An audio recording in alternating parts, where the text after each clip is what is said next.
Welcome back. Okay, we're always looking to share new ways to eat better and incorporate more superfoods into our diet. Now, our own Malou Nubla met up with Nurse Barb Dehn, who's got the skinny on one super spice you'll definitely want more of. First of all, Nurse Barb, I had no idea that turmeric looked like ginger. I know, it's part of the ginger family, and it's tiny, and it's really hard to find, but then when you break it up, it's orange inside. It's got that distinctive color. Ooh, you can smell that. It's nice. All right, so there are a lot of health benefits to turmeric, and what about the medicinal values? You know what, so many people know that it's good for anti-inflammatory and it's an antioxidant, and we think, oh, it's probably good for everything. It's not. There's been a lot of good studies that have shown not so good for asthma, but it's great for the pain of osteoarthritis.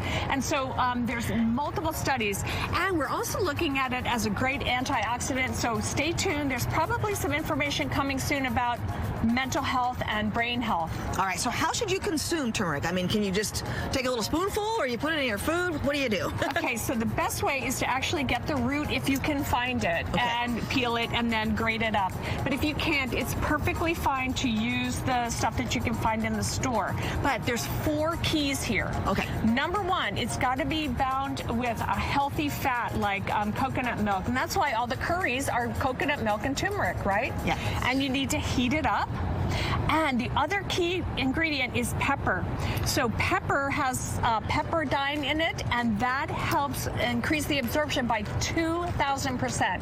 2,000%. Wow. So you get curry from the takeout, add a little splash of pepper, and that helps with the absorption. Okay, so you're basically talking about you have to heat up. This is almond milk. What kinds of things are you putting with the turmeric? Oh my gosh, this is a great recipe. It's called golden milk. So what you do is you add a little bit of turmeric.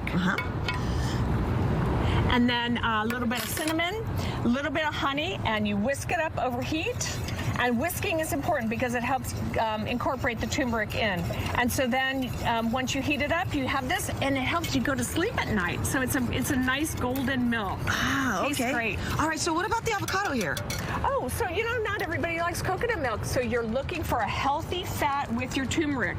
So you can make a smoothie. You can use avocado, spinach, again, coconut milk or almond milk, a little bit of turmeric, a little bit of honey for flavor, and that's a nice smoothie in the morning. So you can get your turmeric, and don't forget, dash of pepper. Okay, so I didn't know that, dash of pepper. Don't forget about that. All right, and so is there such thing as too much turmeric? Not that we know of. Turmeric's been used for centuries in a lot of traditional cultures, in their traditional medicine and in their traditional cooking. So you can have as much turmeric as you like. Okay, all right, Nurse Barb, thank you very much. Add that pepper. Oh, for sure. Don't forget the pepper.